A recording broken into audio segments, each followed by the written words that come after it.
என்னை காண்பவனே தெய்வம் காண்பவனே ஆராய்ந்து அறிந்திருக்கின்றேன் சுற்றி சுற்றி சூழ்ந்திருக்கின்றேன் என்னை ஆராய்ந்து அறிந்திருக்கின்றேன் சுற்றி சுற்றி சூழ்ந்திருக்கின்றேன் நான் அமர்வதோ நான் எழுவதோ நான் அமர்வதோ நான் எழுவதோ நன்றானை அறிந்திருக்கின்றேன் நன்றானை அறிந்திருக்கின்றேன் நன்றானை அறிந்திருக்கின்றேன்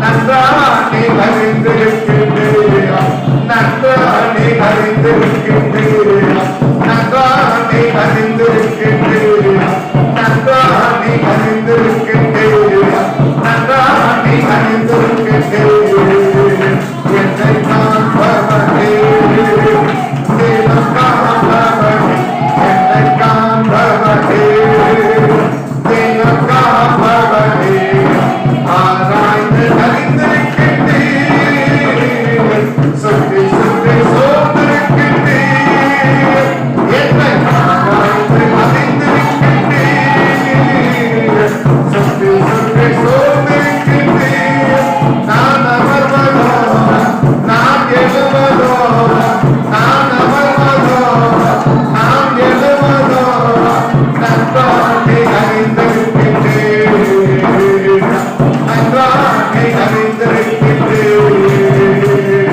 நன்றானை அறிந்திருக்கின்றேன் ஆராய்ந்து அறிந்திருக்கின்றேன் சுற்றி சுற்றி சோர்ந்திருக்கின்றேன் நான் அமர்வதோ நான் எழுவதோ நான் அமர்வதோ நான் எழுவதோ நன்றானை அறிந்திருக்கின்றேன் நன்றானை அறிந்திருக்கின்றேன் நன்றாயினே அறிந்திருக்கின்றேன் நன்றாயினே அறிந்திருக்கின்றேன்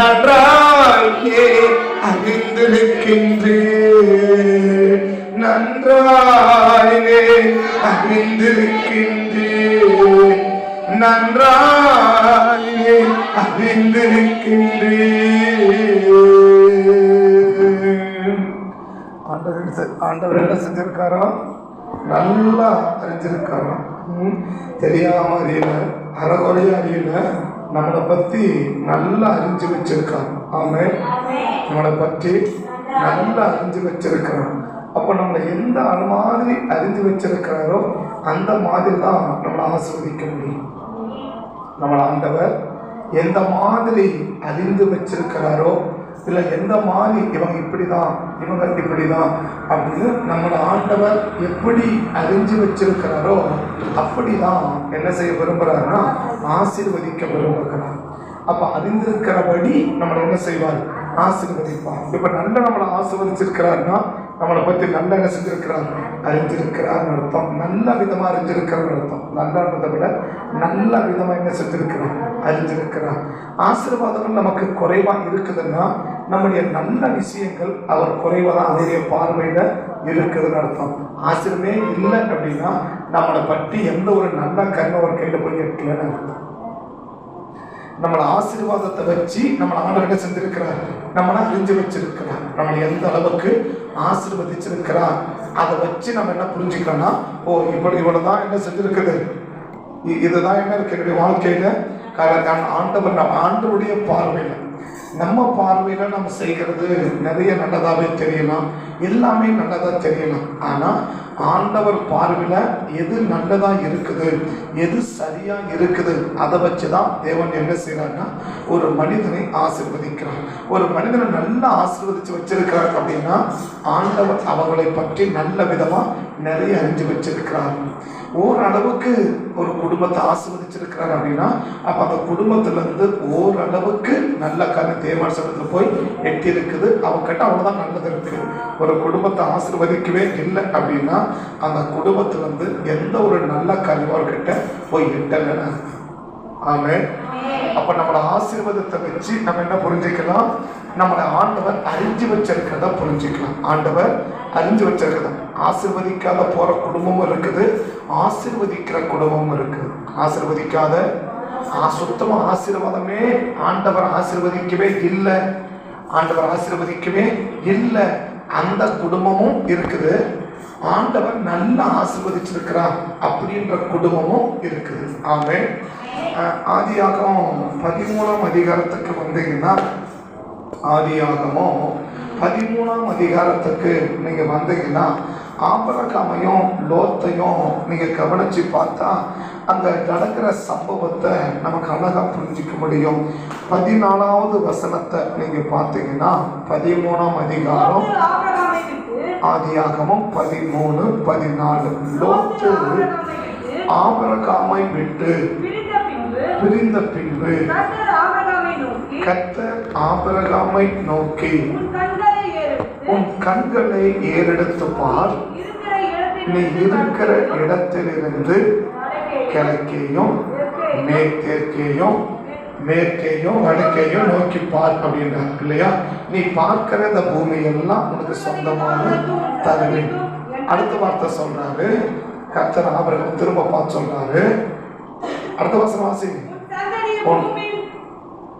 அடுத்த வசனமா, நீ பார்க்கிற உனக்கு தருவேன்.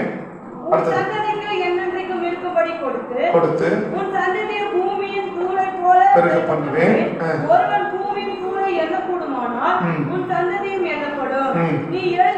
நீ எழுந்து தேசத்தின் நீளம் எம்மட்டுமோ அம்மட்டுமாய் நீ என்ன செய், நடந்து திரி, உனக்கு என்ன செய்வேன், நீ அந்த கால் எங்கெல்லாம் படுதோ அங்கெல்லாம் என்ன செய்வேன், உனக்கு நான் தருவேன்னு சொல்றேன் இல்லையா?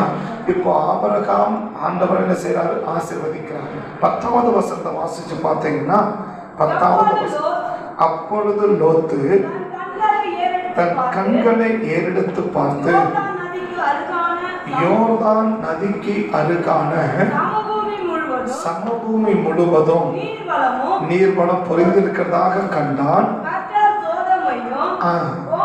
அழிக்கும் முன்னே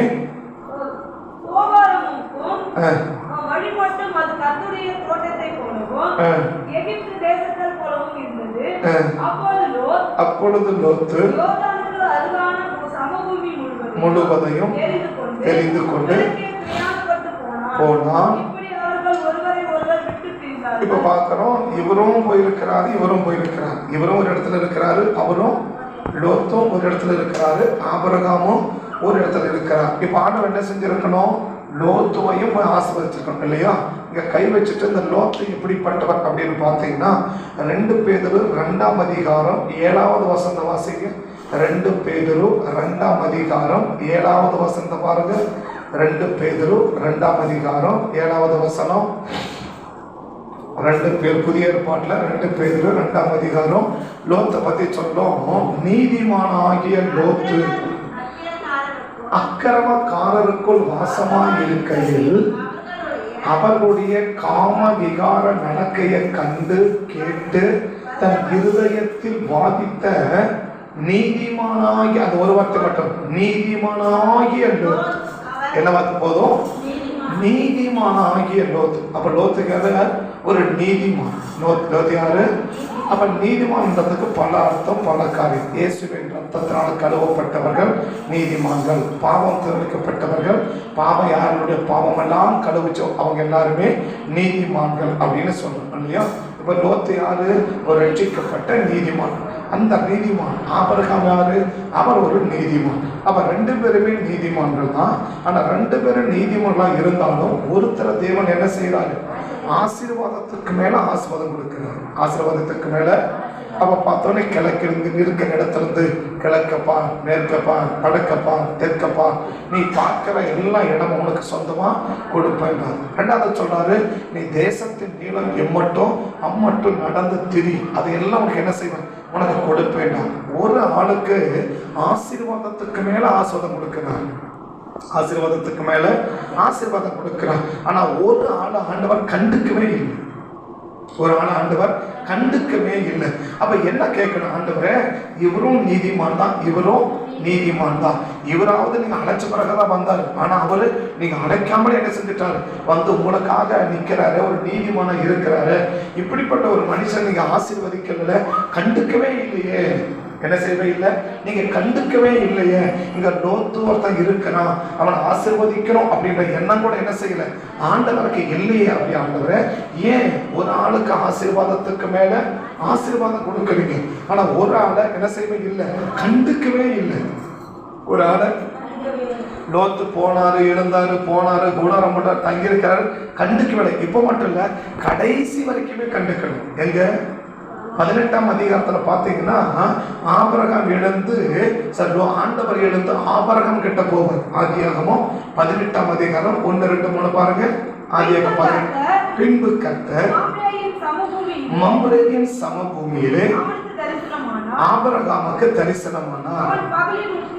ஆபிரகாம் பகலில் உஷ்ண வேளையில் கூடார வாசலில் உட்கார்ந்திருந்து தன் கண்களை ஏறெடுத்து பார்க்கும்போது இதோ 3 புருஷர் அவருக்கு எதிரே வந்து நின்றார்கள். 19ஆம் அதிகாரம் 1, 2 வாசி. அந்த 2 தூதரும் சாயங்காலத்திலே சோதோமுக்கு வந்தார்கள். போதும். இப்ப என்ன சொன்னாரு, 18ஆம் அதிகாரத்துல ஆண்டவரும் 2 தூதர்களும் எங்க போறாங்க, ஆபிரகாம் இடத்துக்கு போறாங்க. மம்ரே மயில், பயங்கரமான வெயில். அந்த வெயில்ல மத்தியான சுடு நேரத்துல 3 பேரும் போறாங்க. ஆண்டவரும் 2 தூதர்களும் போறாங்க.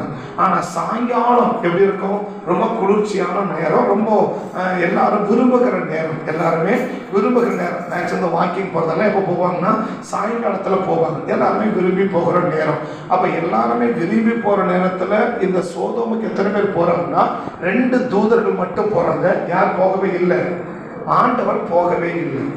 அங்க பார்க்கிறோம், ஆபிரகாம் ஆசீர்வதிக்கிறாரு, லோத் என்ன செய்யவே இல்லை, கண்டுக்கவே இல்லை. கண்டுக்கிறதுனா ஆசீர்வதிக்கிறது, கண்டுக்கிட்டா கூட பரவாயில்ல, அப்புறம் ஏதாவது கூட பண்ணிட்டோம். ஆனா என்ன செய்ய இல்லை, இப்படி ஒரு மனுஷன் இருக்கிறான்றது என்ன செய்யற ஆண்டவர் கண்டுக்கவே இல்லை. ஆனா அங்க பாத்தீங்கன்னா கூடாரம், இங்க பாத்தீங்கன்னா வீடு. 4ஆம் வசனம் பாருங்க, 19:4 பாருங்க, 19:4 பாருங்க, 19:4. 3ஆம் வசனம். அவன் அவர்களை வருத்தி கேட்டுக்கொண்டான். திரும்பி இது வீடு, அது கூடாரம். இது ஆபிரகாம் இருந்தது கூடாரம், லோத்து இருந்தது வீடு. ஆபிரகாம் இருந்தது கூடாரம். இப்ப கூடாரத்துக்கு யார் போறாரு, ஆண்டவர் போறாரு.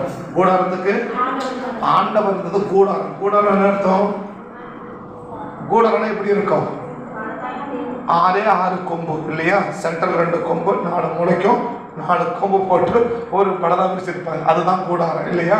வீடுன்னா bedroom, hall, kitchen, tiles, marble, இதெல்லாம் மேலே ஃபேனு, கீழே பெட்டு, இதெல்லாம் போட்டு படுக்கிறது வீடு இல்லையா. எந்த வீட்டுக்கு போகணும்,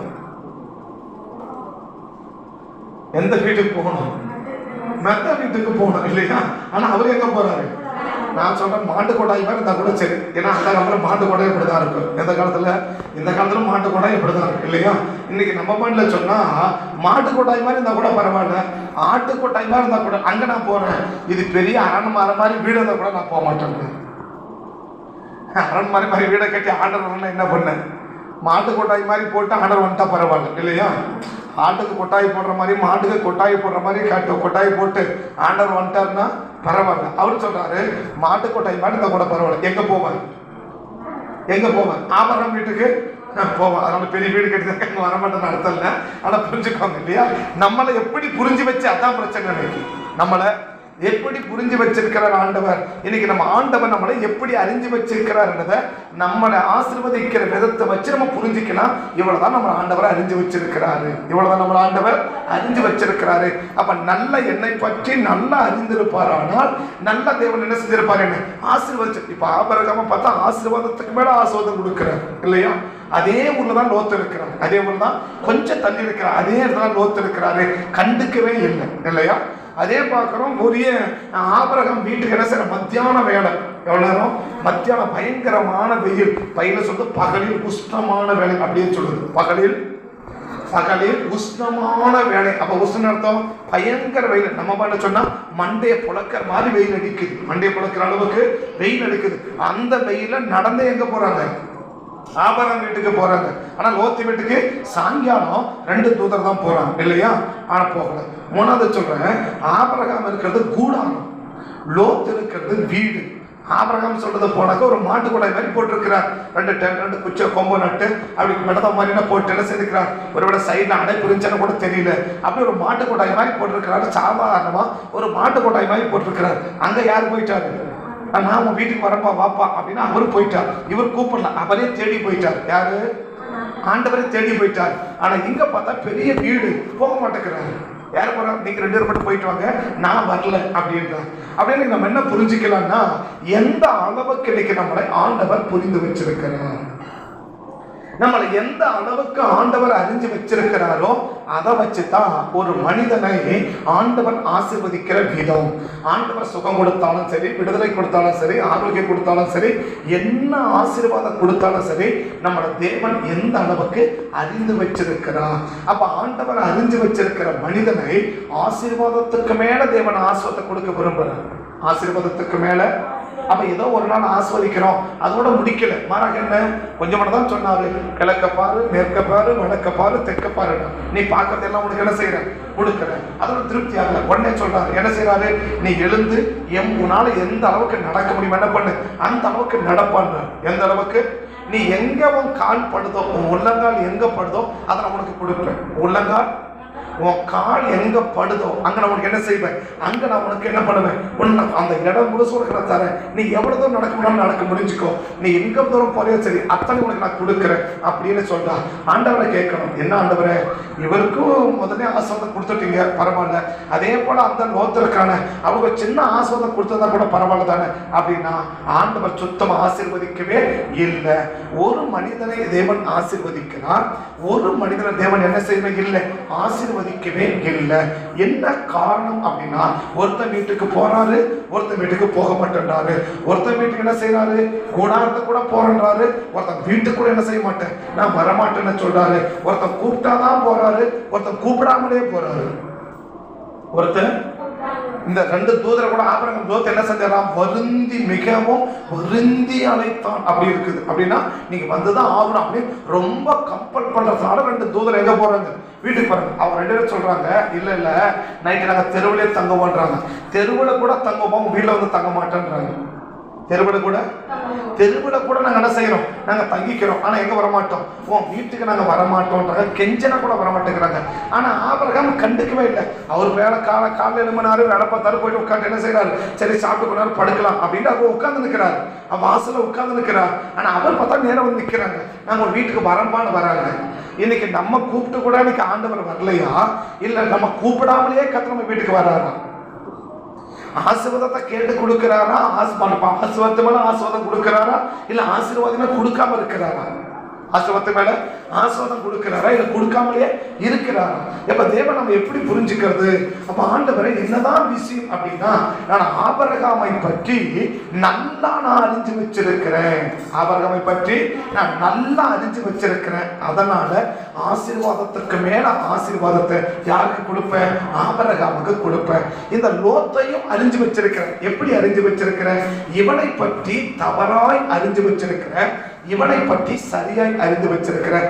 இவன் கிட்ட இருக்கிற நல்ல காரியத்தை நான் அறிஞ்சிருக்கிறபடினால இந்த ஆபிரகாமை ஆசீர்வாதத்துக்கு மேல என்ன செய்ய விரும்புறேன், ஆசீர்வாதத்தை கொடுத்து ஆசீர்வதிக்க விரும்புறேன். இந்த லோத்தையும் அறிஞ்சு வச்சிருக்கிறேன். அதனால இவனை ஆசீர்வதிக்க எனக்கு என்னவே கிடையாது, மனமே கிடையாது, ஆசீர்வதிக்கிறதுக்கு விருப்பமே கிடையாது. இவனை ஆசீர்வதிக்கவே மாட்டேன்றார், இவன் ஆசீர்வதிக்கவே மாட்டேன்றார். ஆனா இவர் என்ன, அவர் கேட்கவே வேண்டாப்பா, ஆசீர்வாதத்துக்கு மேல என்ன செஞ்சு இருப்பேன், ஆசீர்வாதத்தை கொடுத்துக்கிட்டே இருப்பேன். இவன் கேட்டா கூட என்ன செய்ய மாட்டேன், நான் ஆசீர்வதிக்க மாட்டேன், ஆசீர்வாதத்தை கொடுக்க மாட்டேன் அப்படின்றார். என்ன காரணம்னா, 2 பேரையும் ஆண்டவர் அறிஞ்சு வச்சிருக்கிறார். 2 பேரையும் ஆண்டவர் அறிஞ்சு வச்சிருக்கிறார். எனக்கு அநேக நேரத்துல நம்ம இருதயத்துல உள்ளது நமக்கு தெரியாது. நம்ம இருதயத்துல நமக்குள்ள என்ன இருக்குதுன்னு நமக்கு தெரியாது. உபாகமத்தின் புஸ்தகம் உபாகமத்தின் புஸ்தகம் 5ஆம் அதிகாரம் பாருங்க. உபாகமத்தின் புஸ்தகம் உன் இருதயத்தில் உள்ளதை நீ அறியும்படிக்கு அப்படின்னு சொல்லுவார். உபாகமம் 5ஆம் அதிகாரம், உபாகமத்தின் புஸ்தகம், உபாகமத்தும் 5ஆம் அதிகாரமா 8ஆம் அதிகாரமா வாசிக்க பார்க்கலாம். இல்ல 8ஆம் அதிகாரம் 1-2 வாசிக்க பார்க்கலாம்.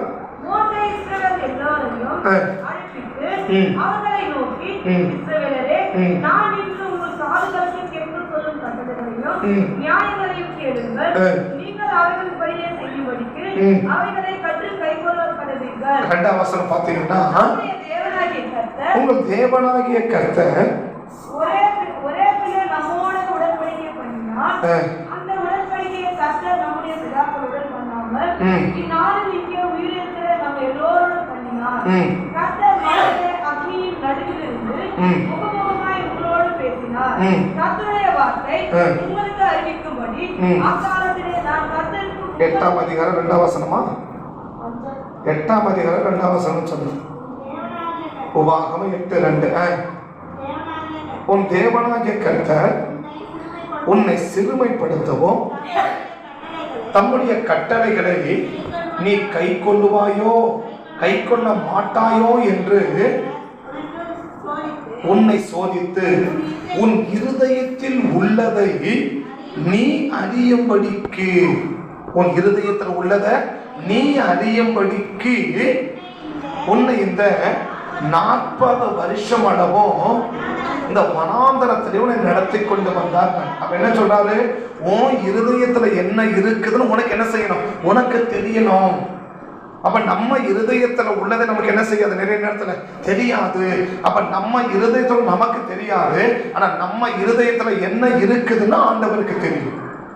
நம்ம இருதயத்துல என்ன இருக்குன்னு இப்ப நீங்க பாக்குறோம், நம்ம நல்லவளா இருக்கிறோம் இல்லையா? இன்னைக்கு எப்படி இருக்கிறோம்? நல்லவளா இருக்கிறோம். ஆனா நாளைக்கு எப்படிப்பட்டவளா மாறும் நமக்கு தெரியாது. நமக்கு தெரியாது. ஆனா நாளைக்கு நம்ம எப்படிப்பட்டவளா மாறும் யாருக்கு தெரியும்? ஆண்டவருக்கு தெரியும். ஆண்டவருக்கு தெரியும். அப்ப நம்மளை பத்தி நமக்கு தெரியாது. ஆனா நம்மளை பத்தி யாருக்கு தெரியும்? ஆண்டவருக்கு கிளியரா தெரியும். ஆண்டவருக்கு என்ன தெரியும்?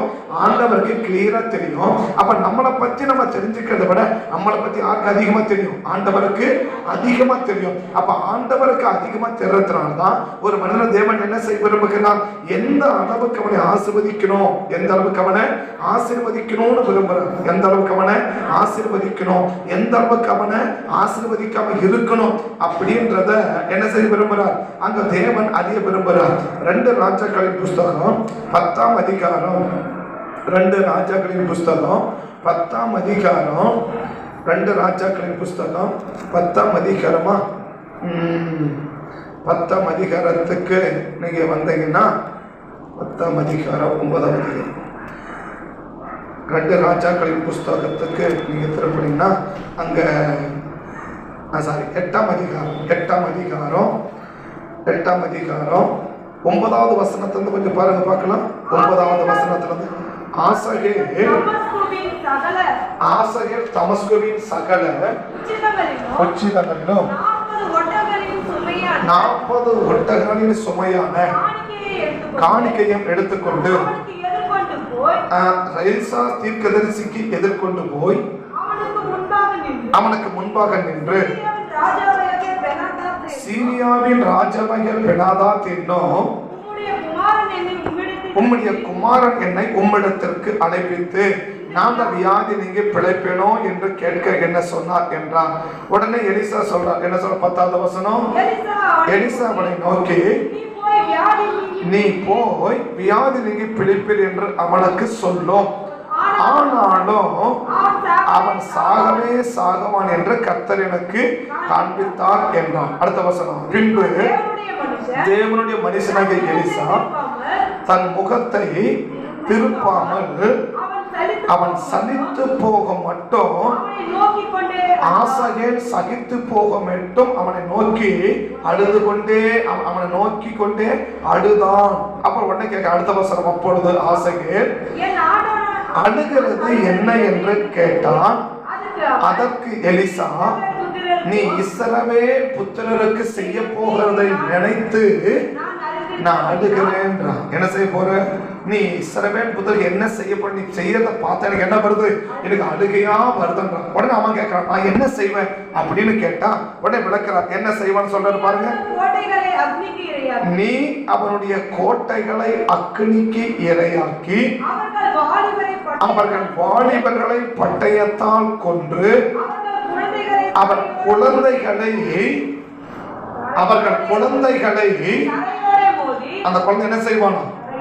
அந்த குழந்தை எப்படி தரையோட மோதுவானா? 2 காலை பிடிச்சு ஓங்கி தலையில அடிப்பானோ. யாரு? ஆசைகள். இப்படி செய்வானா அவனுக்கே தெரியாது. அதான் பிரச்சனை. 2 பிள்ளைகளை அந்த குழந்தைகளை தரையோடு என்ன செய்வேன்? மோதி அடிப்பேன். தரையோடு என்ன செய்வேன்? 2 அந்த குழந்தைனா அந்த குழந்தைகள் 2 காலை பிடிச்சு என்ன செய்யணும்? ஒண்ணு செவுத்துல அடிக்கணும் தலைய, இல்லைன்னா தரையில் அடிக்கணும். ஆரம்பத்தை பார்த்தா அந்த நெல்லு தலை அடிப்பாங்க. அப்படி அடிச்சா அப்படி அடிக்க வேண்டாம். அடுத்த வார்த்தை அவர்கள் கர்ப்பவதிகளை என்ன செய்வேன்? கீர்வை பண்ணாக்க அபாஷன் பண்ண வைப்பான்றான். அபாஷன் அர்த்தம் அதாவது சில நேரத்தில் பார்த்தாக்க அந்த கர்ப்பத்தில் இருக்கும்போது எப்படி உதைச்சா என்ன செய்வானாக்க அபாஷன் அந்த மாதிரி பண்ணுவேன்றார். வாலிபர் என்ன செய்வேன்? அழிச்சிடுவேன். ஊருக்கெல்லாம் வீட்டுக்கெல்லாம் என்ன வைப்பேன்? தீ வச்சிடுவேன்.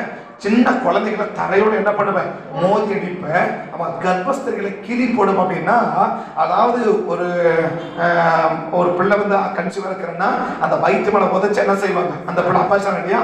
அந்த மாதிரி நீ செய்வன்றான். அது சொல்லும் போது அவன் சொல்றான் பாருங்க, இப்படி நான் நீ செய்வப்பான்னு சொல்லும் போது அவன் சொல்றான், அப்பொழுது ஆசகே இத்தனை பெரிய பாதகத்தை செய்ய இந்த நாயாகிய நானா அப்படி செய்வேன்றான். அப்ப இன்னைக்கு ஆசைகள் யாரு? ரொம்ப நல்ல மனுஷன். ஆனா நாளைக்கு என்ன செய்வான் யாருக்கு தெரியாது, அவனுக்கே தெரியாது. இன்னைக்கு ஆசைகள் ரொம்ப நல்ல மனுஷன். ஆசைகள் மட்டுமல்ல, எல்லாரும் இன்னைக்கு நம்ம நல்லா இருக்கிறோம். ஆனா நாளைக்கு நம்ம எப்படி மாறுவோம் யாருக்கும் தெரியாது. ஆனா அவருக்கு தெரியும். இன்னைக்கு நம்ம எல்லாம் அப்படி இருக்கிறோம். பட் இன்னைக்கு நல்லா பேசுறோம், நல்லா பழகிறோம், நல்லா சிரிக்கிறோம், ஒன்னா இருக்கிறோம், அப்படி இருக்கிறோம் இல்லையா? ஆனா நாளைக்கு நம்ம என்ன செய்வோன்றது நமக்கு தெரியாது. ஆனா அவருக்கு தெரியும். ஆசைகள் வந்து கேட்கும் போது ரொம்ப நல்லா இருக்கிறான், ரொம்ப நல்லவனா இருக்கிறான், ரொம்ப இதுவா இருக்கிறான், உண்மையா இருக்கிறான். அவன் சொல்லும் போது நானா அப்படி செய்வேன், நான் ஒரு நாயை போல கிடக்கிறேன், நானா போய் இவ்வளவு பெரிய பொல்லாப்ப செய்வேன், எவ்வளவு பெரிய தப்பு நானா பண்ணுவேன் அப்படின்னு சொல்லிட்டு போனவன் அடுத்த போயிட்டு எஜமானு கேட்கிறான், என்னப்பா என்ன சொன்னா? நீங்க பொழைப்பீங்களா அப்படின்னு சொல்லிட்டாரு. அவன் கட்டுமான படுத்து கிடக்கிறான். பெட்ஷீட் நீங்க ஏதாவது ட்ரை பண்ணிடாதீங்க. பெட்ஷீட் தண்ணிக்குள்ள நனைச்சு அவன் எஜமான் முகத்துல போட்டு அழுத்திட்டான். அவன் செத்தே போயிட்டான். ஆனா நேற்று வரைக்கும் யாரு? நல்ல மனுஷன். ஆனா இன்னைக்கு யாரு? ஒரு குழந்தைய ஈவு இரக்கம் இல்லாத சொல்ற ஒரு குழந்தைனாலே ஒரு அனுதாபம் இருக்கும் இல்லையா? ஆனா அவனுக்கு என்ன இல்லை. அவ்வளவு பெரிய கொடிய அரக்கனா என்ன செய்ய போற? நீ மாற போறப்பா. அப்ப தேவன் என்ன செஞ்சு வச்சிருக்கிறாரு? எல்லாரையும் அறிஞ்சு வச்சிருக்கிறார். ஆண்டவர் ஒரு மனிதனை ஆசீர்வதிக்கான சும்மா தேவனை ஆசீர்வதிக்காம இல்லை. ஒரு மனிதனை தேவன் ஆசீர்வதிக்கிறான் சும்மா தேவன் ஆசீர்வதிக்கிறது இல்லை.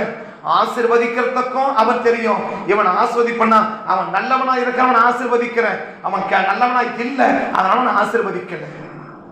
இன்னைக்கு தேவன் நம்மளை எப்படி அறிஞ்சு வச்சிருக்கிறார்? ஒருவேளை மனுஷர்களுக்கு முன்னாடி என்னவா தெரியலாம்? Sir super. மனுஷருக்கு முன்னாடி எல்லாருக்கும் முன்னாடி சார் சூப்பர், எந்த குற்றமே கிடையாது மனுஷனுக்கு முன்னாடி. ஆனா தேவன் முகத்தை பார்த்து கணிக்கிறவர் அல்ல, இருதயத்தை பார்த்து கணிக்கிறவர். நம்முடைய யோசனைகளை வகையறுக்கிறவர். நம்முடைய எண்ணங்களையும் யோசனைகளையும் அடி பிரிப்பாராம். எதை? யோசனை நமக்கு எப்படி இருக்கணும் நமக்கு தெரியாது இல்லையா? நம்ம எண்ணங்கள் எப்படி இருக்கணும் நமக்கு தெரியாது. ஆனா அவரு அப்படி பிரிச்சு வைப்பாராம். உன் எண்ணம் இங்க இப்படி இருக்குப்பா, இப்படி இருக்குப்பா, இப்படி இருக்குப்பா, இப்படி இருக்குப்பா. ஆனா பாட்டி சொல்லியிருக்கான், எண்ணம் 7 வழியா, ஏரிக்கரைக்கு 3 வழி. எண்ணம் எத்தனை இருக்கான்? 7 விதமா இருக்குதான், 7 விதமான எண்ணமா. அதனால வந்துட்டு உன் எண்ணம் அப்படி என்னன்னு சொன்னா, உன் எண்ணம் சரியில்லை அதனால நான் ஆஸ்வதிக்கிறேன்னு சொல்றாரு. அவ்வளவுதான். உன் எண்ணம், உன்னுடைய எண்ணங்கள் சரியில்லைப்பா அதனால தேவன் என்ன செய்யல, உன்னை ஆசீர்வதிக்கல அப்படின்றா. அப்ப தேவன் நம்மளை எப்படி அறிஞ்சு வச்சிருக்கிறாரோ அதுக்கு ஏற்றால் பண்ணதான் ஆசீர்வாதம். அப்ப என்ன ஆசீர்வதிக்கல அப்படின்னா என்ன எங்கேயோ நான் சரி பண்ண வேண்டியது இருக்குது. என்ன ஆண்டவர் ஆசீர்வதிக்கல அப்படின்னா வேற நோ டவுட் ஒன்னும் சந்தேகப்பட வேண்டாம். எங்கேயோ என்ன செய்ய வேண்டியது இருக்குது, சரிப்படுத்த வேண்டியது இருக்குது. அப்ப என்ன சரி பண்ண வேண்டியதை நான் சரி பண்ணிட்டேன்னா கர்த்தர் என்ன செய்வார்? ஆபிரகாம் கேட்டு ஆசீர்வதிக்கல, அவராகவே வந்து ஆசீர்வதிக்கிறார். ஆபிரகாம் கூட்டு வீட்டுக்கு வரல, அவராகவே வராரு. ஆபிரகாம் ஆசீர்வாதம் கொடுக்கல, கேட்கவே இல்லை, அவராகவே கொடுக்கிறார். அவரே கொடுத்து அவரே ஆசீர்வதிச்சு அவரே எல்லாம் பண்ணி அவரே எல்லாம் பண்ணுனா அவர் சொல்றார், இந்த ஆபிரகாமை பற்றி நான் என்ன செஞ்சு வச்சிருக்கிறேன், நல்லா நான் அறிஞ்சு வச்சிருக்கிறேன். நல்லா என்ன செஞ்சிருக்கிறேன், அறிஞ்சு வச்சிருக்கிறேன். ரெண்டாவது என்ன, இந்த லோத்தை பத்தியும் நான் அறிஞ்சு வச்சிருக்கிறேன். அதனாலதான் அவனை அறிஞ்சதுனால்தான் அவன் வீட்டுக்கே நான் போக மாட்டேங்கிறேன். அவனை அறிஞ்சதுனாலதான் அவனை ஆசீர்வதிக்க விருப்பமே இல்லாம இருக்கிறேன். அவனை அறிஞ்சதுனாலதான் அவன் கூப்பிட்டா கூட என்ன செய்ய மாட்டேங்கிறேன், நான் போக மாட்டேன். 2 தூதர் அனுப்புறேன். அந்த தூதர் கூட சொல்றான், எப்பா என்ன தெருவில் கூட விட்டுட்டு நான் தெருவிலே தங்கிக்கிறேன், உன் வீட்டை வந்து நான் தங்க மாட்டோமான்னு சொல்றான். நாங்க தெருவிலே இரவு ராத்தா வாங்க தெருவில் தங்குவோம், நான் வீட்டுல வரமாட்டோம். யாருப்பா வாங்கப்பா, இல்லப்பா, வருந்தி அழைக்கிறாராம். எங்க போறதுக்கு? பெரிய அரண்மனை மாதிரி வீடு கட்டிட்டாரு, ஆனா ஆண்டவர் வரல. அரண்மனை மாதிரி வீடை கட்டிட்டாரு, ஆண்டவர் வரல. ஆனா அவர் மாட்டு கொடாய் மாதிரி போட்டிருக்கிறாரு. ஆபிரகாம் என்ன போட்டிருக்கிறாரு, ஒரு மாடு கட்டுறது ஒரு கொட்டா போடுற மாதிரி போட்டு வச்சிருக்கிறாரு. ஆண்டவர் சொல்றாரு, வாப்பா நம்ம வீட்டுக்கு போலாம், உங்க வீட்டுக்கு போலாம் வாப்பான்னு கூப்பிட்டு போறாரு. அப்படி நம்ம என்ன கவனிச்சுக்கணும், நம்மளை பற்றி ஆண்டவர் எப்படி அறிஞ்சு வச்சிருக்கிறாரோ அப்படிதான் ஆசீர்வதிப்பார். அப்ப நல்லா ஆசீர்வதிச்ச என்ன அர்த்தம், என்ன கர்த்தர் நல்ல விதமா அறிஞ்சு வச்சிருக்கிறார். என்ன ஆசீர்வதிக்கல என்ன அர்த்தம், என்ன நல்ல விதமா தேவன் அறியல, அதனால கர்த்தர் ஆசீர்வதிக்கிறார். அப்ப லோத்த தேவன் ஆசீர்வதிக்கிறார் இல்லையா, ஆபிரகாம தேவன் ஆசீர்வதிச்சிருக்கிறார். என்ன காரணம், இந்த 2 பேரையும் ஆண்டவர் எப்படி அறிஞ்சு வச்சிருக்கிறார். இந்த 2 பேரையும் ஆண்டவர் எப்படி அறிஞ்சு வச்சிருக்கிறார். 19ஆம் அதிகாரத்துக்கு வந்தீங்கன்னா ஆபிரகாமை ஆண்டவர் எப்படி அறிஞ்சு வச்சிருக்கிறார் அப்படின்னு நீங்க ஆபிரகாமை குறித்து கொஞ்சம் கவனிச்சாக்க உங்களுக்கு ரொம்ப நல்லா இருக்கும். எப்படி அறிந்து வச்சிருக்கிறார் அப்படின்னு பார்த்தீங்கன்னா 18ஆம் அதிகாரமா, 18ஆம் அதிகாரம் திருப்புங்க. 18ஆம் அதிகாரம் ஆதியாகமம் 18ஆம் அதிகாரம் 17வது வசனத்திலிருந்து கொஞ்சம் பாருங்க பார்க்கலாம். 17, 18 வாசிக்கலாம். அப்பொழுது கர்த்தர் ஆபிரகாம் பெரிய பலத்த ஜாதியாவதினாலும் அவர்களுக்குள் பூமியிலுள்ள சகல ஜாதிகளும் ஆசீர்வதிக்கப்பட்டிருக்கும் என்பதனாலும் ஆபிரகாமுக்கு மறைப்பேனோ.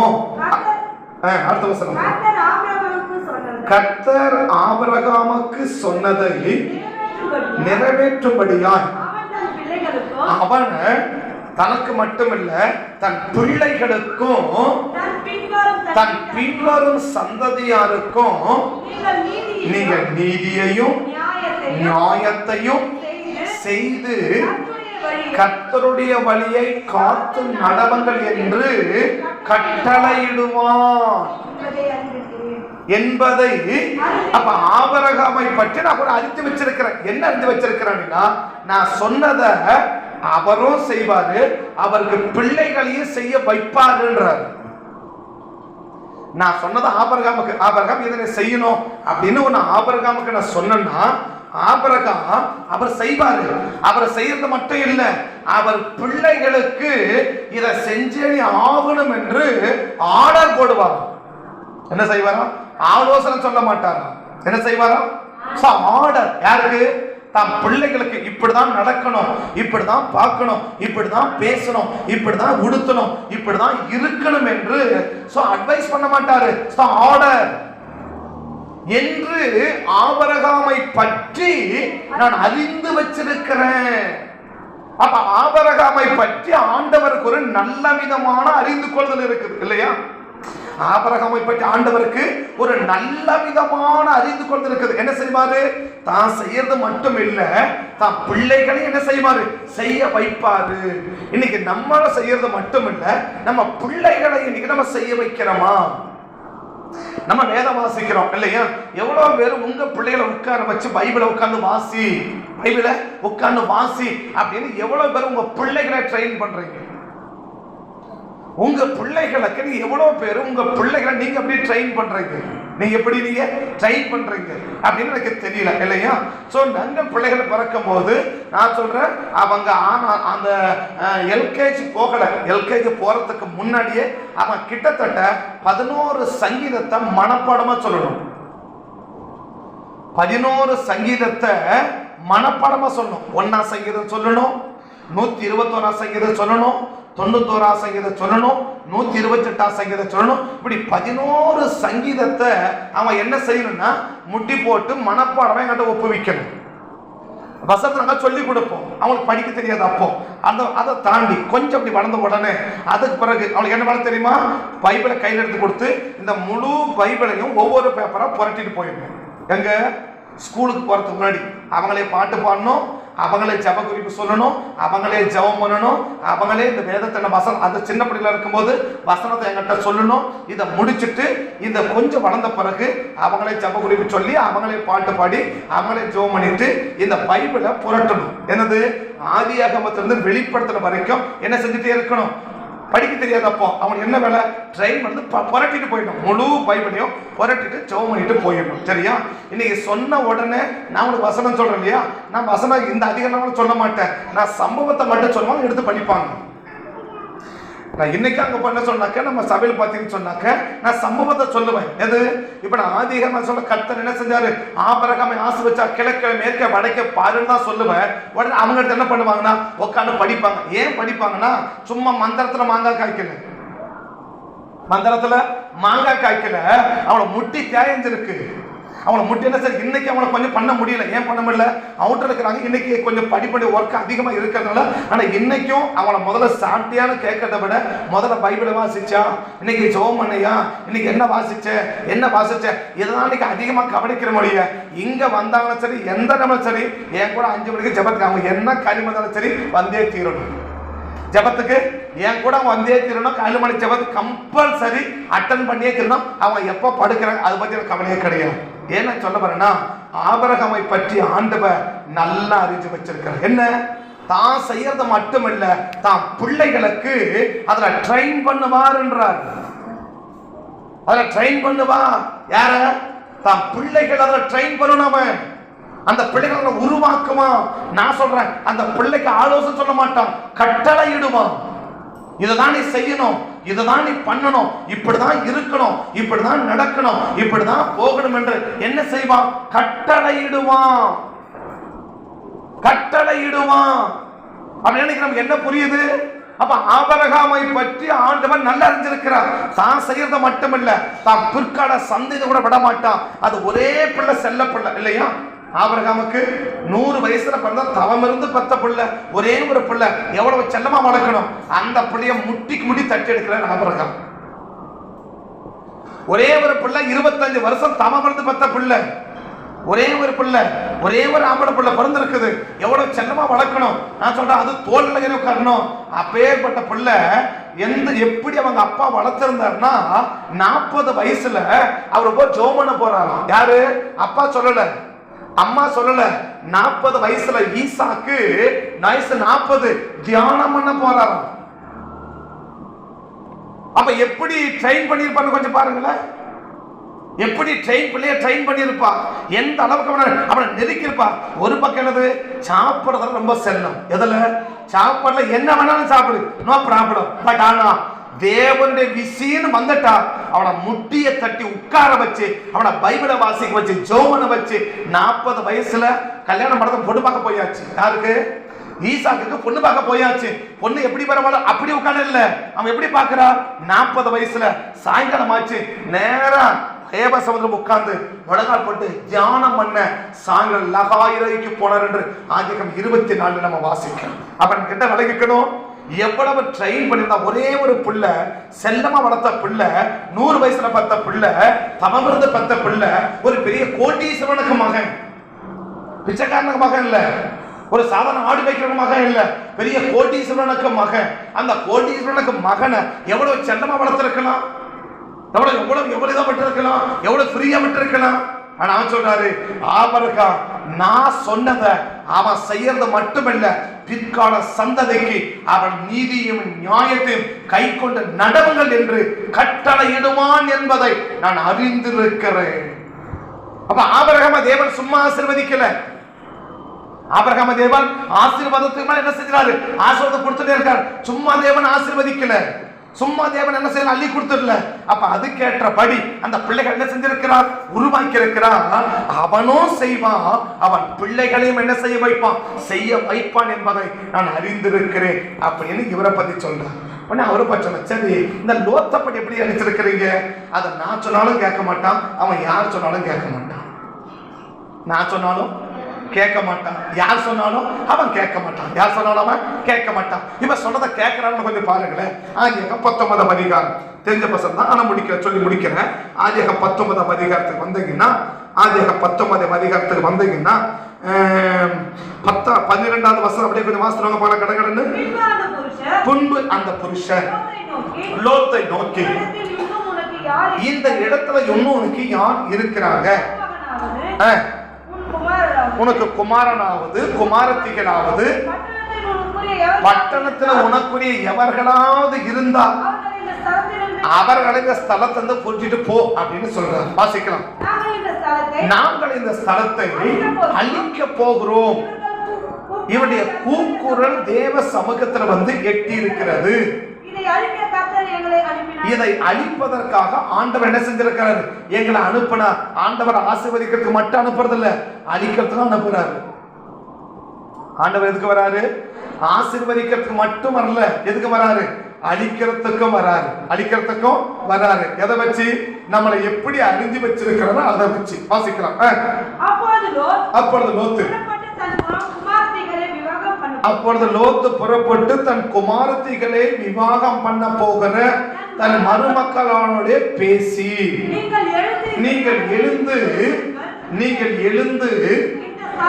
இந்த ஸ்தலத்தை விட்டு புறப்படுங்கள், கர்த்தர் இந்த ஸ்தலம் முழுவதையும் அழிக்க போகிறார் அப்படின்னு சொன்னாக்க, மருமகன் நமக்கு எப்படி தெரியுதா? மாமனாரு பரியாசம் பண்றத போல தெரியுது. எப்படி தெரியுதா? அது எப்படி இருக்கு? ஒரு வார்த்தை மட்டும் வாசிமா. மருமக்களின் பார்வைக்கு அவன் பரியாசம் பண்ணுகிறதாக தோன்றி என்ன செய்யறான்? மாமனாரு கிண்டல் பண்றாரு. எப்போ? அவங்க 2 பேரும் சொல்றாங்க, எப்ப அழிக்க போறோம்பா, நீ சீக்கிரமா கிளம்புப்பான்னு ஒரு பெரிய ஆபத்தை கண்ணுக்கு முன்னாடி வச்சிருந்தா 2 மருமகனும் சொல்றாங்க, எங்க மாமனுக்கு என்ன போச்சு, பைத்தியம் பிடிச்சு போச்சு, தூக்குன பெணாத்தராரு, அவர் மென்டல் ஆயிட்டாரு அப்படின்னு என்ன சொல்ல, அவர் ஜோக் அடிக்கிறாரு அப்படின்னு நினைச்சு என்ன பண்ணிட்டு வர்றாங்களா அப்படின்னு நினைச்சு நினைக்கிறாங்க. தொடர்ந்து வாசிக்கலாம். கிழக்கு எப்போ? சாயங்காலத்துக்கு வீட்டுக்குள்ள போனாங்க, கிழக்கு வெளுக்குது அப்படின்னு என்ன டைம் ஆகும்? கிட்டத்தட்ட 4 மணி ஆயிடுச்சு. சாயங்காலம் போனவங்க இரவெல்லாம் போராடுறாங்க. ஒரு ஆள் என்ன செய்யவே இல்லை, பண்ணவே இல்லை. கிழக்கு வெளுக்க போது, கிழக்கு வெளுத்து வர ஜாமத்தில் அந்த தூதன் லோத்தை நோக்கி, பட்டணத்துக்கு வரும் அழிவில் நீ அழியாதபடிக்கு எழுந்து உன் மனைவியும் உன் 2 குமாரத்திகளையும் அழைத்துக் கொண்டு போய் என்று சொல்லி அவனை துரிதப்படுத்தினார்கள். என்ன செய்யறாங்களா? சீக்கிரமா சீக்கிரமா சீக்கிரமா கிளம்புப்பா, சரி நீங்களாவது என்ன பண்ணு, அவன் வரலாம் பரவாயில்லப்பா, நீங்களாவது என்ன பண்ணுங்க, சீக்கிரம் போங்க அப்படின்னு துரிதப்படுத்தினா அடுத்த மாசம் எப்படி ஆரம்பிக்குது? அவன் தாமதித்துக் கொண்டிருக்கு. என்ன இல்லை, போக விருப்பம் இல்லை. அவன் தாமதம் என்ன அர்த்தம்? நம்மளை விட்டுருவாங்களா, நம்மளை இங்கிருந்து போகாத என்ன செய்வாங்களா, விட்டுருவாங்களா, நம்மளை செய்ய சொல்லாம விட்டுருவாங்களா, நம்மளை செய்ய சொல்லாம என்ன பண்ணிடுவாங்களா, நம்மளை விட்டுருவாங்களா, நம்மளை கூப்பிடாமல விட்டுருவாங்களா, நம்மளை போசாமல விட்டுருவாங்களா அப்படின்னு சொல்லி நம்ம என்ன செய்யறோம், அப்படியே ரொம்ப தாமதம் பண்றோம். அப்படின்னு அர்த்தம் போறதுக்கு என்ன இல்லை, அவர் சொன்னதை செய்யறதுக்கு விருப்பம் இல்லை. அதான் ஆண்டவர் சொல்றாரு, அவனை பத்தி எனக்கு தெரியும், அதனால தான் வீட்டுக்கு நான் போல. அவனை பத்தி எனக்கு தெரியும், நம்ம சொன்னாம என்ன செய்ய மாட்டான், நம்ம சொல்லுக்கு மதிப்பு கொடுக்க மாட்டான், நம்ம சொல்ல அவன் என்ன செய்ய மாட்டான், மதிக்க மாட்டான். நம்ம சொல்ல என்ன செய்ய மாட்டான், மதிக்க மாட்டான். இந்த மதிக்காதது யார் செய்வாங்கன்னா, யாத்திராகமத்தின் புஸ்தகம் 9ஆம் அதிகாரம், யாத்திராகமத்தின் யார் இந்த மதிக்காத வேலையை யார் செய்வாங்கன்னா, பார்வோனுடைய ஊழியக்காரங்க தான் செய்வாங்க. எதை மதிக்காத புறமா அவன் தான் செய்வான். யாத்திராகமம் 9ஆம் அதிகாரத்துக்கு வந்தீங்கன்னா, யாத்திராகமத்தின் புஸ்தகம் 9ஆம் அதிகாரத்துக்கு நீங்க வந்தீங்கன்னா, அந்த அங்க சொல்லுவார், என்ன சொல்லுவார்னா, அந்த பார்வனுடைய ஊழியக்காரர், பார்வனுடைய ஊழியக்காரரே எவன் கர்த்தருடைய வார்த்தைக்கு பயந்தான். 21 வசனம் படிமா, 21 வசனம் படிமா. எவன் கர்த்தருடைய வார்த்தையை மதியாமற் போனானோ அப்படின்னு. இவங்க யாரு? இவன் பார்வனுடைய ஊழியக்காரன், பார்வனுடைய வேலைக்காரன். அந்த பார்வனுடைய வேலைக்காரன் ஆண்டவருடைய வார்த்தையை மதிக்காத போறது நியாயம். ஏன்னா நம்ம யாரு? ஆண்டவரை அறியாதவன், ஆண்டவரை தெரியாதவன், ஆண்டவரை பற்றி எந்த ஒரு காரியம் இல்லாதவன், இன்னும் சொல்ல போனா ஆண்டவருக்கு எதிராக செயல்பட போறவன். யாரு? பார்வனுடைய ஊழியக்காரன். அவன் என்ன செய்யலாம்? ஆண்டவருடைய வார்த்தையை மதிக்காத போது பெரிய ஆச்சரியம் இல்லை இல்லையா? அடுத்த விட்ட பிள்ளை நம்மள வார்த்தையை நம்மளை மதிக்கணுன்றது ஒண்ணு பெரிய நம்ம எதிர்பார்ப்பு கிடையாது. ஆனா நம்ம பிள்ளை, அடுத்த வீட்டு பிள்ளை நம்மளை மதிக்காத போறது பரவாயில்ல, அதான் அடுத்த வீட்டு பிள்ளை இல்லையா? நம்ம வீட்டு பிள்ளைய மதிக்க மாட்டிருக்க. அடுத்த வீட்டு பிள்ளை நம்மளை மதிக்கலாம் பரவாயில்ல இல்லையா? நம்ம பிள்ளைய நம்மளை மதிக்க மாட்டிருக்க. நம்ம வீட்டு பிள்ளைய நம்மளை மதிக்க மாட்டிருக்க. நம்ம வளர்க்கிற பிள்ளைய நம்மளை என்ன செய்ய மாட்டிருக்கு? மதிக்க மாட்டிருக்க. இப்ப ஆண்டவருக்கு என்ன அறியும்? எப்ப அந்த வீடா நானும் வரல, பண்ணி என்ன பண்ண, நீங்க 2 பேரும் பண்ணுங்க. அவன் தூதர் கூப்பிடணும், ஐயா சரி நாங்க முடிஞ்சிச்சு, நம்ம என்ன செய்யலாம், அங்க நம்ம போலாம் வாங்க அப்படின்னு கூட்டா ஆண்டவர் சொல்ல பாரா, நீங்க போங்க, நான் வரமாட்டேன். ஏன் வரமாட்டீங்க? ஏன் ஆண்டவரே, அவன் நீதிமான் தானே, வாங்க அவன் வீட்டுக்கு அப்படின்னு 2 தூதர் கூட சொன்னான். அவனை பத்தி எனக்கு நல்லா தெரியும். ஏன் நம்ம சொன்னா அவன் மதிக்க மாட்டான். நம்ம சொன்னா இன்னைக்கு யார் சொல்றத மதிக்கணும்னு தெரியும், யார் சொல்றத மதிக்க மாட்டாங்கன்னு தெரியும். இன்னைக்கு நம்மளை பத்தி ஆண்டவர் எப்படி அறிந்து வச்சிருக்கா? அவரை பத்தி சொல்றாரு, நான் அவனுக்கு தான் சொல்லுவேன். அவன் செய்யறது மட்டும் இல்ல, அவன் பிள்ளைகளை கூட செய்ய வைப்பான். ஆனா இவரை பத்தி சொல்றாரு, அவனா நான் வீட்டுக்கு வரல, நாம வீட்டுக்கு பெரிய வீடு கட்டியிருக்கிறான், இருக்கட்டும், ரொம்ப புதுசா கட்டியிருக்கான், அப்போ பார்த்துட்டு வரலாம், நீங்க வேணா போயிட்டு வாங்க, நான் வரமாட்டேன். ஏன் வரமாட்டேன்? அவனை பத்தி எனக்கு தெரியும். என்ன தெரியும்? நம்ம என்ன சொன்னாலும் அவன் மதிக்க மாட்டான். நீ என்ன சொன்னாலும் அவன் என்ன செய்ய மாட்டான். இன்னைக்கு ஆண்டவன் நம்மளை பத்தி என்ன தெரிஞ்சு வச்சிருப்பான்? நம்மள சொன்னா போதும், நம்ம காலில் சொன்னா கூட அவன் கையில செய்வான், அப்படி தெரிஞ்சு வச்சிருப்பாரா? நம்ம என்னதான் சொன்னாலும் அவன் என்ன செய்ய மாட்டான், அவன் மதிக்கவே மாட்டான்ப்பா. நம்ம வார்த்தைக்கு என்ன இருக்காது, மரியாதையே இருக்காது, நம்ம வார்த்தைக்கு மதிப்பே இருக்காது அப்படின்னு அறிஞ்சு வச்சிருப்பாரா? வீட்டுக்கு போகல, கொட்டாய்க்கு, பாட்டு கொட்டாய்க்கு போறாரு, கூடாரத்துக்கு போறாரு, மத்தியானம் போறாரு, இங்க சாயங்காலம், இங்க இரவு, இங்க வெயில் கிடையாது, எந்த கஷ்டமும் கிடையாது, ஈஸியா வரலாம், நல்ல சந்தோஷமா வரலாம், எல்லாம் விரும்புகிற நேரம். அந்த நேரத்தில் சொல்றாரு, அவன் வீட்டுக்கா நான் வரமாட்டேன், அவன் வீட்டுக்கா நான் வரமாட்டேன். ஏன் வரமாட்டேன்? நம்ம என்ன சொன்னாலும் அவன் மதிக்க மாட்டான், நம்ம என்ன சொன்னாலும் அவன் கேட்க மாட்டான். நீ என்னதான் சொல்லி பாரு, நீ எவ்வளவுதான் பண்ணி பாரு, அவன் அவ்வளவு அவசரம் சொல்றான், துரிதப்படுற, சீக்கிரமா டைம் ஆச்சு, அடிக்கடி விழப்போது, அச்சத்திர போற, சீக்கிரம் பண்ணா அவன் தாமதித்துக் கொண்டிருக்கையில். அந்த வசனம் சொல்றாரு, அடுத்த வசனத்துல இருந்து, அவன் தாமதித்துக் கொண்டிருக்கையில் கர்த்தர் அவன் மேல் வச்ச இரக்கத்தினால அவன் கையையும் அவன் மனைவியின் கையையும் அவன் 2 குமாரத்தின் கையையும் பிடித்து அந்த பட்டணத்திற்கு கையை பிடிச்சு வெளியில கொண்டு விட்டுட்டு அவன் சொல்ற 3 வார்த்தை. ஒன்னு சொல்றான், கொண்டு போய் விட்ட பின்பு உன் ஜீவன் தப்ப ஓடிப்போ.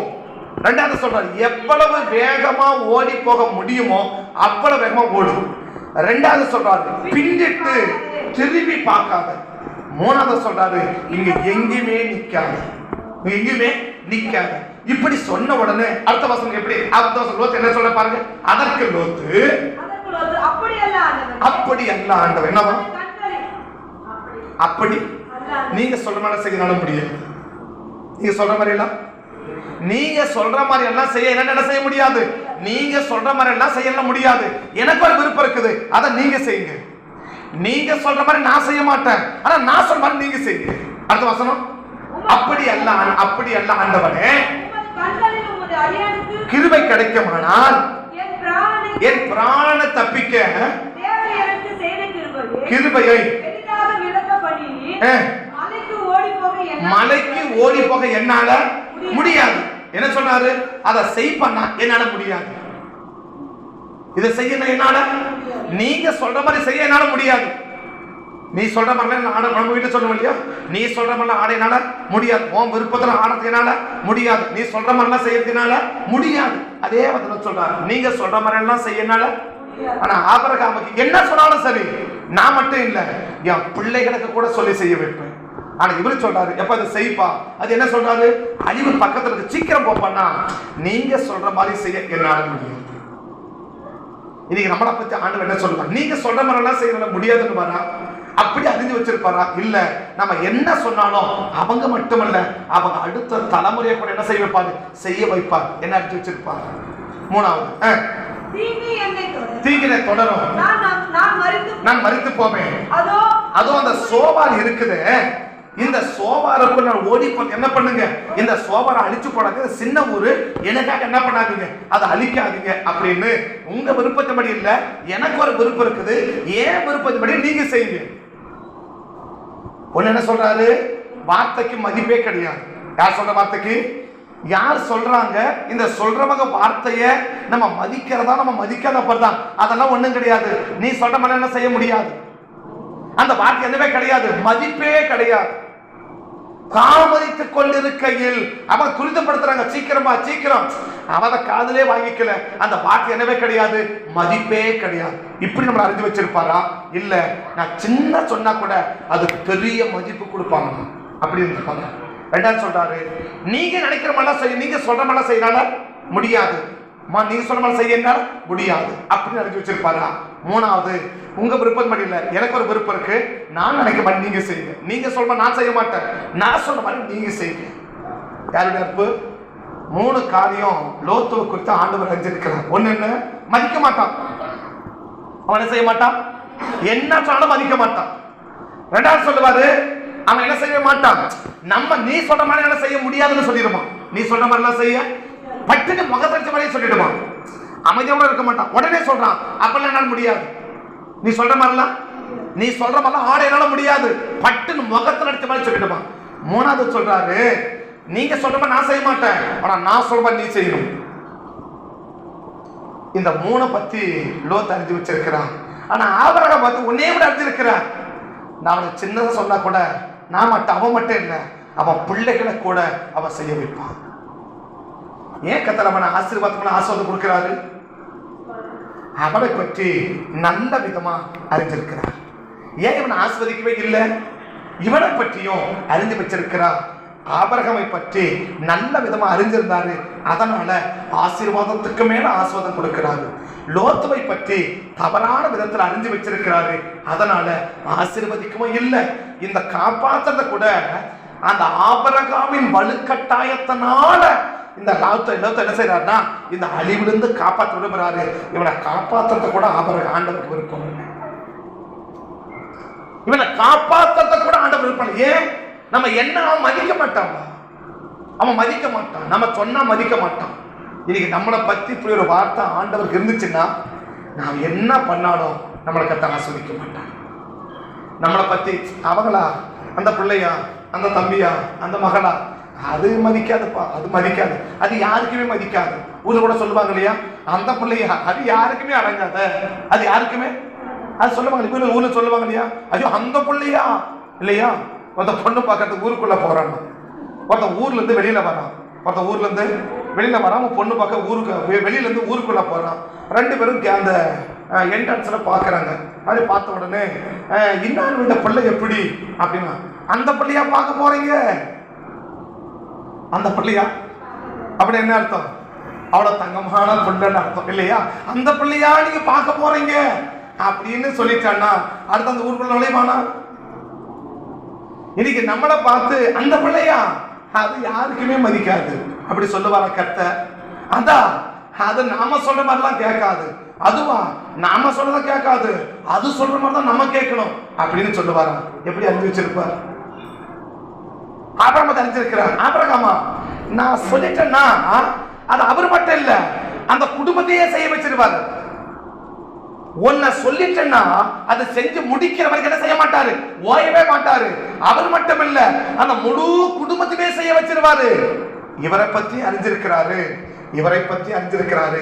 இன்னைக்கு நம்மளை பத்தி ஆண்டவர் என்ன அறிஞ்சு வச்சிருப்பார்? சொன்னா மதிக்கிறவங்க அப்படின்னு சொல்லுவாரா? அவங்களா நம்ம என்ன சொன்னாலும் மதிக்கவே மாட்டாங்க அப்படி சொல்லுவாரா? நம்ம சொல்றது எதுவுமே அவங்க கேட்க மாட்டாங்கப்பா அப்படி வச்சிருக்காங்களா? இல்ல, நம்ம அவன் சொல்றதான் நம்ம கேட்கணும். நாம சொல்றத அவன் என்ன செய்ய மாட்டான், செய்ய மாட்டான். ஆனா மாறக என்ன, அவன் சொல்றதும் அப்படியே செய்யணும், அப்படிதான் செய்ய வைப்பாப்பா அப்படின்னு அறிஞ்சு வச்சிருப்பாரா? எப்படி அறிஞ்சு வச்சிருக்கிறா? ஆராய்ந்து அறிந்திருக்கின்றே, சுட்டி சுட்டி சூழ்ந்திருக்கின்றே, ஆராய்ந்து அறிந்திருக்கின்றே, சுட்டி சுட்டி சூழ்ந்திருக்கின்றே, நான் அமர்வதோ நான் எழுவதோ, நான் அமர்வதோ நான் எழுவதோ, நன்றா நீ அறிந்திருக்கின்றே, நன்றா நீ அறிந்திருக்கின்றே, நன்றா நீ அறிந்திருக்கின்றே, நன்றா நீர் அறிந்திருக்கின்றே. தேவன் நம்மளை நல்லா அறிஞ்சு வச்சிருக்கிறார். அதனாலதான் ஆசீர்வாதத்தை அளந்து வச்சிருக்கிறார். அளவில்லாத உன்னை ஆசீர்வதிக்கிறதும், அளவோட உன்னை ஆசீர்வதிக்கிறதும், ஆசீர்வதிக்காத போறதும் எதை வச்சிருக்குன்னா நம்மளை ஆண்டவர் எப்படி அறிஞ்சிருக்கிறாரோ அதை வச்சு. கண்களை மூடி, ஆண்டவரே எங்களை நீங்க எப்படி அறிஞ்சிருக்கிறீங்க? எங்களை பத்தி உங்ககிட்ட யாராவது கேட்டா, பட் இந்த சோ எப்படி அப்படின்னு கேட்டா என்ன சொல்லுவீங்க? எங்களை பத்தி ஆண்டவரே இந்த பிள்ளை எப்படிப்பட்டவன் அப்படின்னு யாராவது உங்ககிட்ட கேட்டா என்னதான் ஆண்டவரே நீங்க எங்களை பத்தி சொல்லுவீங்க? ஆபிரகாமை போல அந்த பிள்ளையா நான் உன்னை சொல்லிட்டேன்னா அது அவன் மட்டும் இல்ல, அவன் குடும்பத்தையே செய்ய வச்சிருவான், குடும்பத்தையே செய்ய வச்சிருவான் அப்படின்னு சொல்லுவாரா? லோத்த சொன்னது போல அவனா அந்த பிள்ளையா அது சுத்தமா மதிக்காதேப்பா. அந்த பிள்ளையா நம்ம சொன்னா அது சுத்தமா கேட்கவே கேட்காதுப்பா. அந்த பிள்ளையா ஐயோ அவன் சொல்றதான் நம்ம கேட்கணும் அப்படின்னு சொல்லுவாரா? ரெண்டு பேருமே நீதிமான்கள், ரெண்டு பேருமே நீதிமான்கள். ஆனா ஒருத்தரை குறிச்சு ஆண்டவர் சொன்னா, நான் ஆபிரகாமை அறிஞ்சு வச்சிருக்கிறேன். அதை அறிஞ்சு வச்சதுனாலதான் ஆசீர்வாதத்துக்கு மேல ஆசீர்வாதத்தை அந்த ஆபிரகாம் கொடுக்கிறேன். லோத்தை அறிஞ்சிருக்கிறேன், அதனாலதான் அவன் வீட்டுக்கே நான் போறதில்லை. லோத்தை நான் அறிஞ்சிருக்கிறேன், அதனாலதான் அவன் வீட்டுக்கே நான் போறதில்லை. நான் மட்டும் இல்ல, தூதர்ல போனா கூட அவங்க சொல்லுவாங்க, நாங்க தெருவில் கூட தங்கிக்கிறோம்ப்பா, உன் வீட்டுக்கு வரமாட்டோமானுவாங்க. நாங்க தெருவில் கூட தங்கிக்கிறோம், உன் வீட்டுக்கு நாங்க வரலன்னுவாங்க. வேற வழி இல்லை, ரொம்ப கம்பல் பண்றதுனால சரி அப்படின்னு வந்திருக்காங்க. ரெண்டாவது லோத்தை பத்தி சொல்ல முடியும். அவனா நாம சொல்றத கேட்கவே மாட்டான்பா. இத மட்டும் இன்னைக்கு நம்மளை பத்தி அறிஞ்சு இந்த நபர் நம்ம சொல்றத கேட்கவே மாட்டாங்க அப்படின்னு அறிஞ்சிருந்தாருன்னா, நீ எவ்வளவு பிரயாசம் எடுத்தாலும் கர்த்தரை ஆஸ்வதிக்கிறது ரொம்ப கஷ்டம். முடியாதுன்னு சொல்றதுக்கு எனக்கு விருப்பம் இல்லை, அதெல்லாம் ரொம்ப கஷ்டம். மூணாவது, நம்ம சொல்றத அவன் செய்ய மாட்டாங்க, அவன் சொல்றதான் நம்ம செய்யணும்.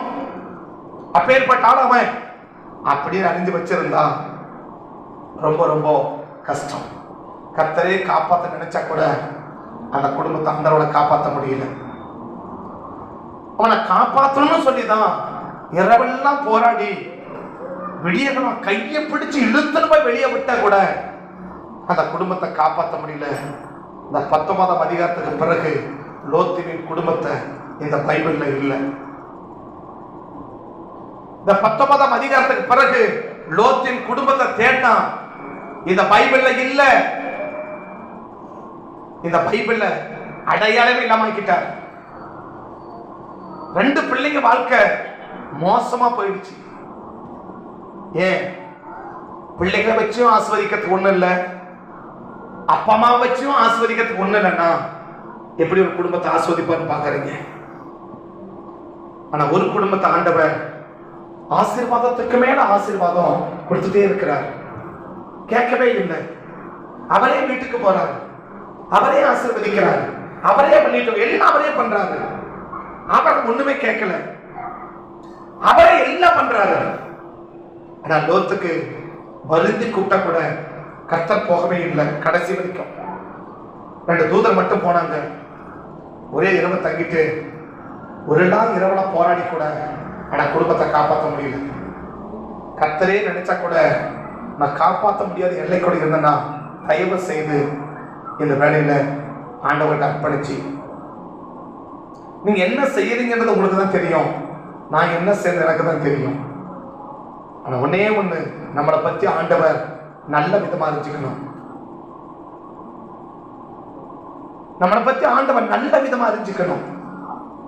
நம்மளை பத்தி கேட்டா யார் கேட்டாலும் யோபு பத்தி ஆண்டவர் கேட்கிறான், சாத்தான் கேட்கிறான். யோபு அவன் யார் தெரியுமா? அவன் உத்தமன், அவன் சன்மார்க்கன், அவன் தேவனுக்கு பயப்படுறவன், அவன் பொல்லாப்புக்கு விலகிறவன், அவனை போல உலகமே ஒரு ஆளுமே கிடையாது கோப்பா அப்படின்னு ஒரு சர்டிபிகேட் கொடுப்பார். அப்படின்னு ஒரு சர்டிபிகேட் கொடுப்பார். இன்னைக்கு நம்மளை பத்தி கேட்டா ஆண்டவர் என்ன சர்டிபிகேட் கொடுப்பார்? இன்னைக்கு நம்மளை பத்தி ஆண்டவர்கிட்ட கேட்டா என்ன சர்டிபிகேட் ஆண்டவர்கிட்ட இருந்து வரும்? இன்னைக்கு நிதானிச்சு பார்த்துட்டோம்னா நிச்சயமா கர்த்தரை ஆசீர்வதிப்பதற்கு தடையே இல்லை. ஆசீர்வதிப்பதற்கு தடையே இல்லை. ஆராய்ந்து அறிந்திருக்கின்றீ, சுட்டி சுட்டி சூழ்ந்திருக்கின்றீ, என்னை ஆராய்ந்து அறிந்திருக்கின்றீ,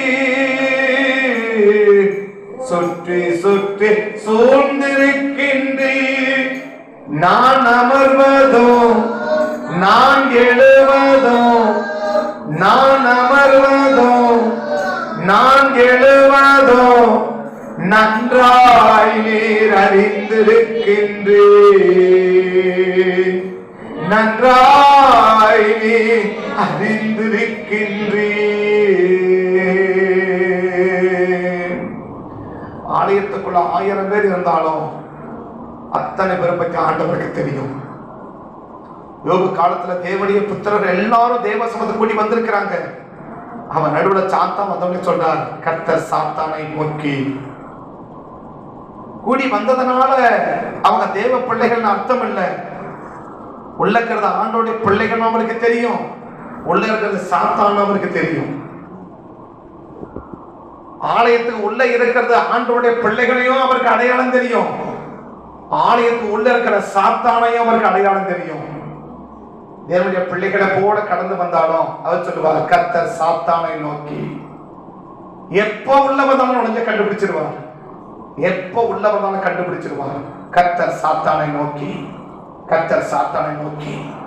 சபைக்குள்ள வந்திருக்கிறதுனால சாத்தான் நினைச்சிருப்பான், எல்லாரும் போலதான் நானும் ட்ரெஸ் பண்ணி வந்திருக்கிறேன், எல்லாரும் போலதான் நானும் ஆராதிக்க வந்திருக்கிறேன், ஆராதனை கூடாரத்துல வந்திருக்கிறேன். ஆனா கர்த்தருக்கு தெரியும் யார் ஆண்டோடைய பிள்ளைகளும் தெரியும், யார் சாத்தானும் தெரியும். ஆண்டவருடைய பிள்ளைகளை பற்றி அவருக்கு அடையாளம் தெரியும், சாத்தானுடைய பிள்ளைகளை பற்றி அடையாளம் தெரியும். அதனால கர்த்தரை தப்பிக்கவே முடியாது. நீங்க ஆண்டவர் நம்மளை நல்ல விதமா அறிஞ்சா நல்ல ஆசீர்வாதத்தை கொடுத்து அனுப்புறதுக்கு கர்த்தர் ஆயத்தமா இருக்கிறார். நல்ல விதமா அறியணும்னா நல்லவர்களா இருந்தாதான் அறிவார். கர்த்தர் தப்பு தப்பா அறிகிறவர் அல்ல, கர்த்தர் தப்பு தப்பா புரிஞ்சுக்கிறவர் அல்ல. நல்லவர்களா இருந்தா நல்ல விதமா அறிவார், கெட்டவனா இருந்தா கெட்ட விதமா தான் அறிவார். இன்னைக்கு நல்லவனா இருக்கிறோமான்னு பாருங்க. பரிசுத்த பிதாவே, இந்த காலை வேளையில எங்களை அர்ப்பணிக்கிறோம், எங்களை ஒப்பு கொடுக்கிறோம், உண்மை நோக்கி பார்க்கிறோம். ஒருவேளை கடந்த நாட்கள்ல எங்களை பற்றியே எங்களுக்கு கொஞ்சம் சங்கடமா தான் இருக்கு, நீங்க சொல்றத நாங்க ஒன்றும் மதிச்ச மாதிரி எங்களுக்கு தெரியல அப்படின்னு சொன்னா இன்னைக்கு மனம் திரும்பிடணும். அவன் சொன்னா கேட்கவே மாட்டான், எங்களை பார்த்து அப்படி சொல்லிடக்கூடாது, எங்களை பார்த்து அப்படி சொல்லிடக்கூடாது. அப்படிப்பட்டவனை இருந்தா இன்னைக்கு எங்களை மனம் திரும்ப ஒப்பு கொடுக்கணும். மூணாவது, அவன் சொல்ற நம்ம சொல்றதான் கேட்க மாட்டான், அவன் சொல்றதான் நம்ம கேட்கணும் அப்படின்னு நம்மளை பார்த்து சொல்றவனை இருந்தா இன்னைக்கு ஒரு மாற்றிக்க விரும்புறப்பா. என்ன விதமா என்னை பற்றி நல்ல விதமா அறிந்து நல்ல ஆசீர்வாதத்தோடு அனுப்புங்கப்பா. ஒரு நல்ல ஆசீர்வாதத்தோடு எங்களை அனுப்புங்கப்பா. ஒரு நல்ல ஆசீர்வாதத்தோடு எங்களை அனுப்புங்க. உங்க சபதத்துக்கு வந்திருக்கிறோம், எங்களை மாற்றிக்க விரும்புகிறோம். எங்களை ஒரு நல்ல ஆசீர்வாதத்தோடு இந்த சமூகத்தை விட்டு புறப்படுவதற்கு என் கிருபை பாராட்டுங்கன்னு சொல்லி எனக்கு அர்ப்பணித்தா, இன்னைக்கு ஒப்பு கொடுத்தா, ஒருவேளை இன்றைக்காவது நம்மளை ஒரு நல்ல ஆசீர்வாதத்தோடு நம்மளை அனுப்புறதுக்கு ஆண்டவர் ஆயத்தமாக இருக்கிறார். பரிசுத்த பிதாவே, இந்த வேலை அர்ப்பணிக்கிறோம், எங்களை ஒப்பு கொடுக்கிறோம். இந்த நல்ல ஆசீர்வாதத்தை வந்திருக்கிற ஒவ்வொரு பிள்ளைகளுக்கு நீர் கொடுத்து, ஒவ்வொரு குடும்பத்துக்கு கர்த்தர் நீர் கொடுத்து நீர் ஆசீர்வதித்து பாதுகாக்க வேண்டும் என்று உங்கள் சமூகத்தை நோக்கி நம்ம பார்த்து ஜெபிக்கிறோம். உங்கள் ரத்தத்தை வல்லமைக்கு அர்ப்பணிக்கிறோம்.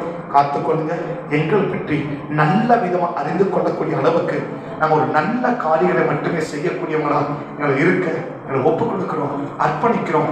எங்களை நம்பி இந்த நல்ல ஆசீர்வாதத்தை எங்களுக்கு கொடுத்து எங்களை ஆசீர்வதிச்சிருங்க சாமி, எங்களை ஆசீர்வதிச்சிருங்க. தேவனுடைய கரத்துல எங்களை அர்ப்பணிக்கிறோம். காத்துக்கோங்க. நாமத்தை மகிமைப்படுத்தி ஆசீர்வதிச்சிருக்க